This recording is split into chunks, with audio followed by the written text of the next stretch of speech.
Selama 4 tahun di abad ke-14, 1 dari 3 orang Eropa lenyap dari muka bumi. 25 juta orang lenyap begitu saja. Kota-kota berubah menjadi kuburan, dan para penyintas tidak dapat mengubur orang mati sebelum mereka sendiri tewas di jalanan. Wabah kematian hitam menyebar ke seluruh benua lebih mengerikan daripada perang apapun. Dalam 5 tahun, wabah ini membunuh lebih banyak orang daripada gabungan semua perang salib.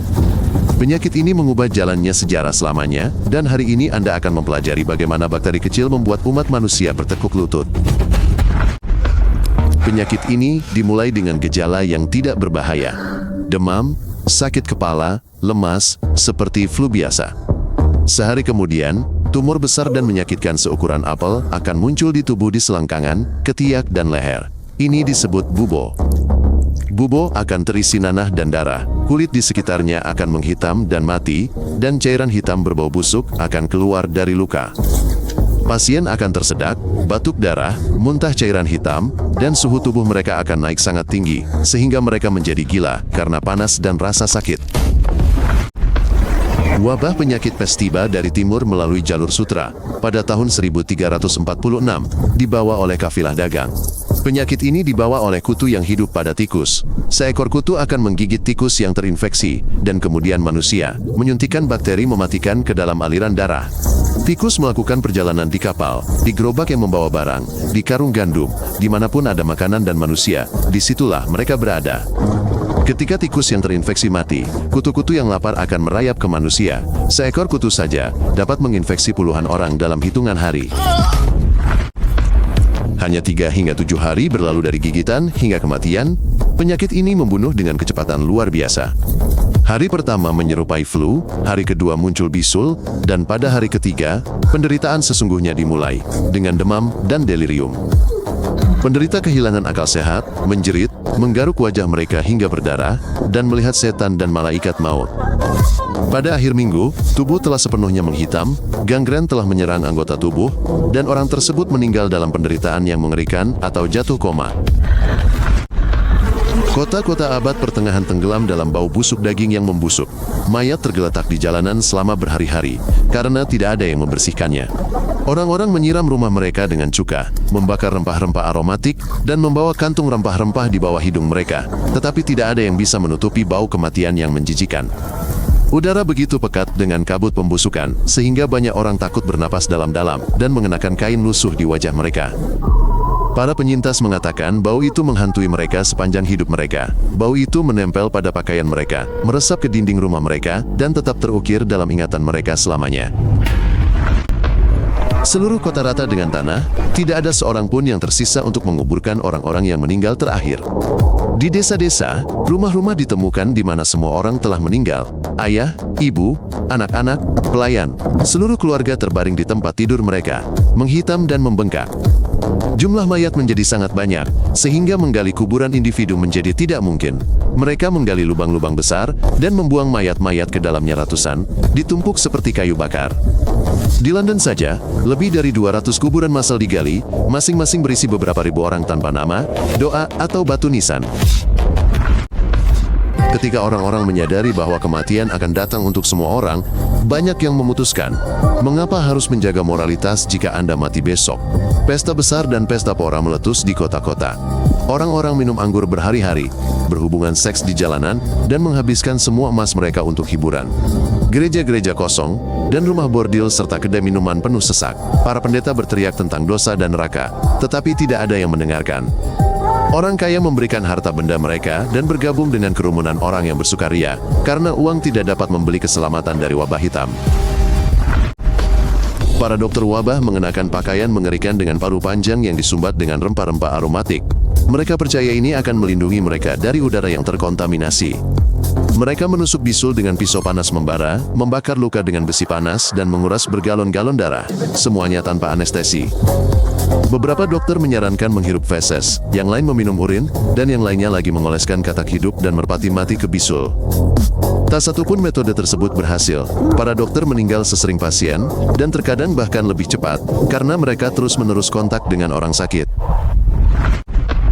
Ketika pengobatan terbukti tidak efektif, orang-orang mulai mencari seseorang untuk disalahkan, dan menemukan orang Yahudi, pengemis, penderita kusta, dan penyihir. Gelombang pogrom berdarah melanda Eropa.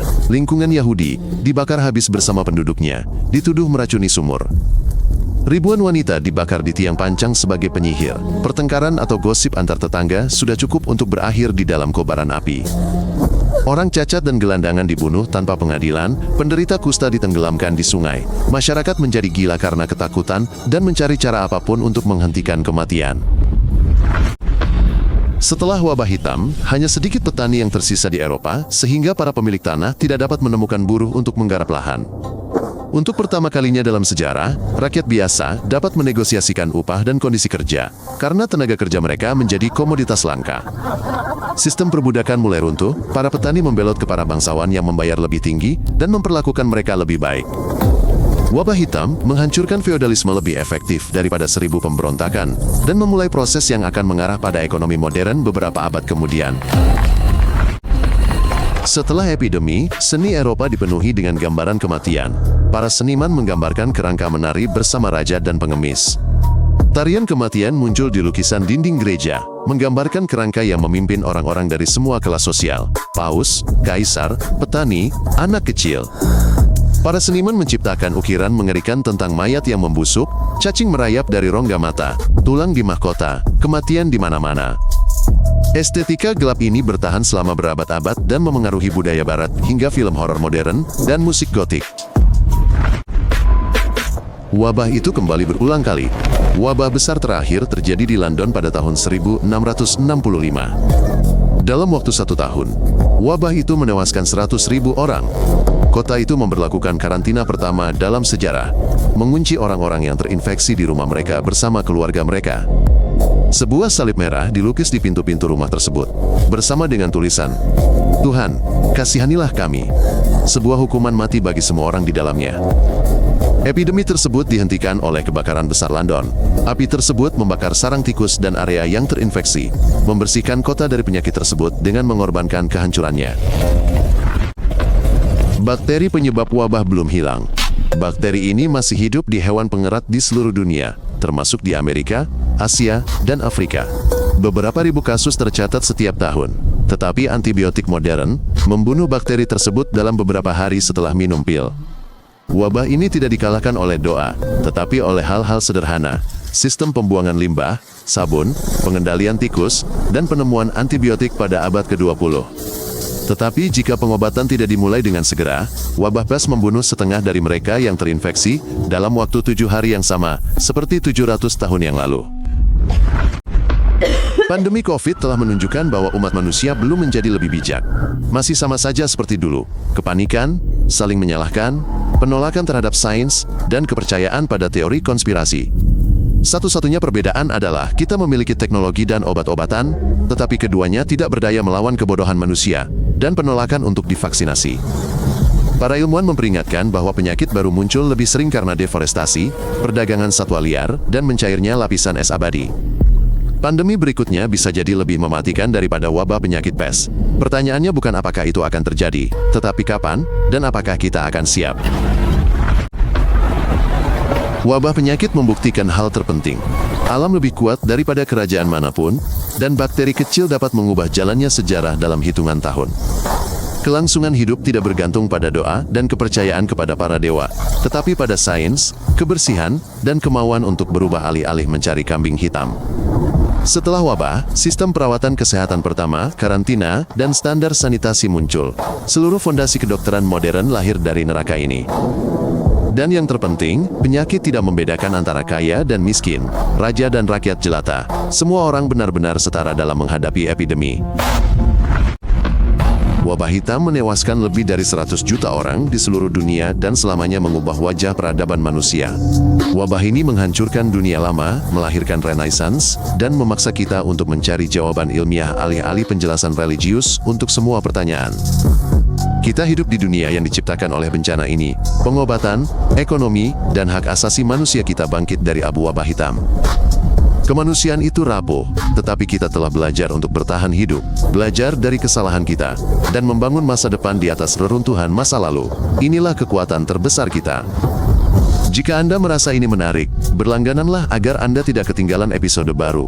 Semuanya singkat dan langsung ke intinya.